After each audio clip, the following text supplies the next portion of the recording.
Driving through Port Orford on Highway 101, on the right side is this building. When I lived here back in 1978, 79, when I was in the Royal Rangers, it's a boys camping program with the Assemblies of God. That building was Walter's Landing, and I loved it. It was a sheep making production company. They would make clothing out of sheep wool, moccasins, cool hats, vests, gloves, and they had leather. It was a leather shop that made things. It was so neat, and I loved the smell, and I was attracted here. Howard and Jerry Walters served the community by making sheepskin things, and tourists oftentimes would buy them too as souvenirs. Well, I was particularly interested in it because through the Royal Rangers, I joined a particular movement called the FCF, Frontier Camping Fraternity. And it was used to reach out to boys between 14 and 18 with the 1820s and 30s buckskinners, mountain men motif. And we used that to draw those boys and keep them for Christ a little bit longer, where we could disciple and reach them, using that as a tool. And the kids loved it. Tomahawk knife throwing, black powder shooting, I did it all.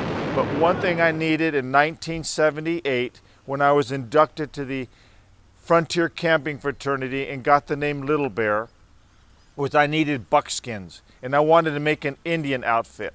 And I didn't have the leather. I was poor as dirt. We lived in this town from hand to mouth.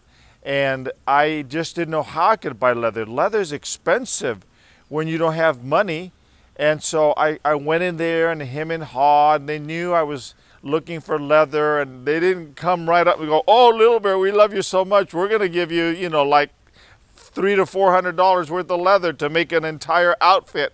So, but as they were talking one day, they go, "Oh, we'd like to get this building painted someday," and because I spent a lot of time with them, and the light bulb went on. A building painted. I used to have a roofing and painting company, Maranatha Roofing in Southern California. I can paint your building, and why don't we do a deal like where I can trade my labor to paint that 3-story building right there, and you can give me the leather. Man, they knew a sucker when a sucker was born, and I was the sucker. They go, "Absolutely, we'll give you the leather if you'll paint our building." I was so young and dumb, 30 years old and desperate with no money. You do desperate things when you don't have money. So I went to the local high school, Pacific High School, and I borrowed their scaffolding, and I set it up, and I began to paint. They provided all the paint. All they needed was the sucker to climb up 3 stories and break his neck. And I really have never painted a 3-story building where that eave is 3 stories. I've painted a 2-story apartment house, but not a 3-story. And it was spooky. I really shouldn't have been scared. As a roofer, you're hanging off 3-story roofs. Most of the time it's 2-story, but you're shingling right up at the edge. But I just not real comfortable close to heights and close to edges of like scaffolding. They're so narrow. But I was desperate enough that I painted, and I whistled a happy tune and sang Christian songs, and I was so excited the Lord was giving me my leather, and I worked diligently. Like for 7 days I worked painting the entire perimeter from the very top shingles to the very base, and it was done. And they gave me 2 shades of leather, and I made my Indian outfit. And then I did all my beadwork on looms. It took me 3 months to make that outfit, and oh man, it is beautiful.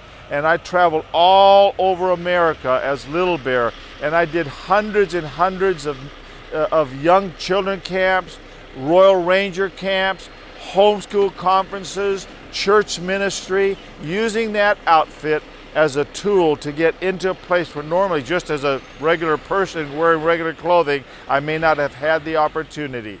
And so that work paid off. And what it teaches you is we should never be intimidated that we can't do something, because the Bible says that God will provide.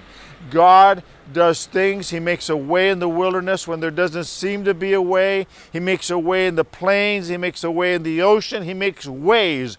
God is the God that makes a way for you as you want to move forward. And I did, and God made a way for me to get that outfit. It was miraculous in my mind, and I give him all the glory to this day for the great things that he has done.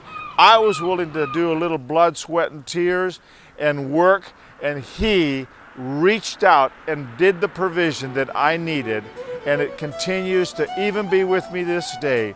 Now, these like 40 years later, my grandson wore these to school not long ago, Richard Bradford. So it does a granddad really excitement in my spirit to see Richard get to wear the very things I wore 35 to 40 years ago.